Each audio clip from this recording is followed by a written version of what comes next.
Bonjour à toutes et à tous. Aujourd'hui, on va se pencher sur le droit du travail en République du Congo. Et pour que ce soit bien clair, on va faire simple. On va suivre ensemble le parcours d'une relation de travail, vraiment de A à Z, de la signature du contrat jusqu'à sa fin.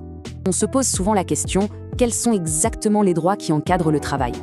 Il faut dire qu'une relation professionnelle, c'est complexe. Pour que ça fonctionne, il faut des règles du jeu claires pour tout le monde. Eh bien, le droit du travail, c'est justement ça. C'est le mode d'emploi qui est là pour garantir l'équité et surtout pour éviter les conflits. Alors, entrons dans le vif du sujet. Toute relation de travail, du moins formelle, commence par un document fondamental, la pierre angulaire de tout ce qui va suivre, le contrat de travail. Mais au fait, un contrat de travail, qu'est-ce que c'est exactement ? C'est tout simplement un accord, une sorte de promesse mutuelle. D'un côté, une personne s'engage à travailler. Et de l'autre, l'employeur s'engage à la payer pour ce travail. C'est vraiment l'échange de base, une prestation contre un salaire. Pour qu'un contrat de travail soit valide, il doit reposer sur 3 piliers, 3 éléments essentiels. D'abord, la prestation de travail. Ensuite, bien sûr, la rémunération. Et enfin, le 3e pilier, et c'est celui qui change tout sur le plan juridique, le fameux lien de subordination. C'est ce qui définit le statut de salarié, le fait de travailler sous l'autorité d'un employeur qui peut donner des ordres et contrôler l'exécution du travail. Et ce lien de subordination, il est crucial pour comprendre la différence entre un salarié et un travailleur indépendant. Le salarié, lui, est subordonné. À l'inverse, un indépendant, comme un consultant par exemple, s'engage à livrer un résultat. Mais il reste maître de la façon d'y arriver. Il n'y a pas ce même rapport d'autorité avec son client. C'est ça la grande distinction.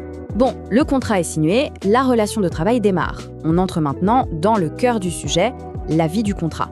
Et cette période, elle est rythmée par tout un ensemble d'obligations de part et d'autre. C'est vraiment un échange équilibré. L'employeur, de son côté, doit fournir le travail, garantir la sécurité, respecter la personne et bien sûr payer le salaire. Et en face, l'employé doit faire son travail sérieusement, suivre les consignes et être loyal envers l'entreprise. C'est un engagement mutuel, une relation de confiance encadrée par la loi. Pour rendre les choses plus concrètes, prenons l'exemple du salaire. Il y a une règle d'or. Un salaire ne peut pas être fixé n'importe comment. Il existe un montant plancher, un minimum légal. C'est le fameux SMIG, le salaire minimum interprofessionnel garanti. Dans le privé au Congo, il est de 50 400 francs CFA. C'est la base, impossible de payer. On a vu le début, la vie du contrat. Il faut maintenant aborder la fin. Parce que oui, une relation de travail, ça peut se terminer. Mais là encore, on ne fait pas n'importe quoi. Il y a des règles très précises pour gérer cette séparation. Pour comprendre comment un contrat se termine, il faut distinguer les 2 grands types de contrats. D'un côté, le CDD, le contrat à durée déterminée. Lui, c'est simple, il a une date de fin prévue, il s'arrête tout seul. De l'autre côté, on a le CDI, le contrat à durée indéterminée. Comme son nom l'indique, il n'a pas de fin programmée. Du coup, pour le rompre, la procédure est beaucoup plus encadrée. Alors, comment on met fin à un CDI ? Ce n'est pas une décision qu'on prend sur un coup de tête, il y a une procédure. Ça commence toujours par une notification écrite qui explique pourquoi on veut arrêter. Ensuite, il y a ce qu'on appelle la période de préavis, une sorte de transition pour que chacun puisse s'organiser. Et c'est seulement après ce préavis que le contrat est officiellement terminé. Et tout ce formalisme, il a un but bien précis. C'est une protection contre l'arbitraire. La loi est très claire là-dessus. Une rupture qui est jugée abusive, c'est-à-dire sans raison valable et sérieuse, a des conséquences. Ça peut aller jusqu'à la réintégration de l'employé ou au versement de dommages et intérêts pour réparer le tort causé. Voilà, on a fait le tour du cycle de vie du contrat. Maintenant, prenons juste un instant pour prendre un peu de hauteur. Pourquoi est-ce qu'on a mis en place un cadre juridique aussi détaillé ? À quoi ça sert tout ça ? Eh bien, le droit du travail, il a plusieurs missions. D'abord, il protège l'employé, qui est considéré comme la partie la plus fragile, mais il offre aussi un cadre clair et prévisible à l'employeur.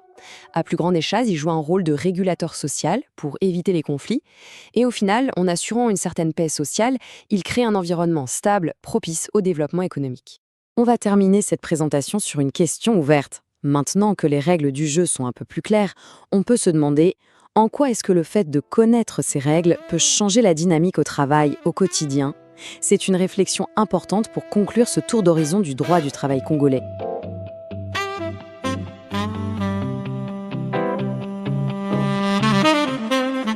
I could be the twister, make you stop. The icing on your cake, the cherry on the top. It's heaven in my heart, and we could find some space. I could be the word to your missing piece, that extra sentiment